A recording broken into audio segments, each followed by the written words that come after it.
ঢাকায় রাতভর বৃষ্টি, বিভিন্ন এলাকায় জলাবদ্ধতা।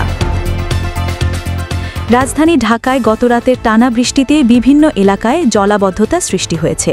মঙ্গলবার মধ্যরাত থেকে ভোর পর্যন্ত অবিরাম বৃষ্টি হওয়ায় প্রধান সড়কসহ অলিগলিতে পানি জমে যান চলাচলে বিঘ্ন ঘটে।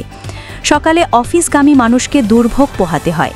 মিরপুর, মোহাম্মদপুর, বসুন্ধরা, মালিবাগ, খিলগাঁও, ধানমন্ডি ও পুরান ঢাকার কিছু এলাকায় হাঁটু থেকে কোমর পর্যন্ত পানি জমে যায়।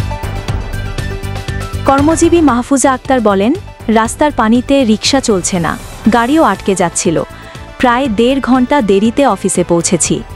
মেট্রোপলিটন পুলিশের ট্রাফিক বিভাগ জানায়, বৃষ্টির কারণে সকালে ঢাকার বিভিন্ন সড়কে যানজট বেড়ে যায়। এদিকে আবহাওয়া অধিদপ্তর জানিয়েছে, মৌসুমি বায়ুর প্রভাবে ঢাকাসহ দেশের বিভিন্ন অঞ্চলে বৃষ্টি হচ্ছে। আগামী 24 ঘন্টায় বৃষ্টি অব্যাহত থাকতে পারে।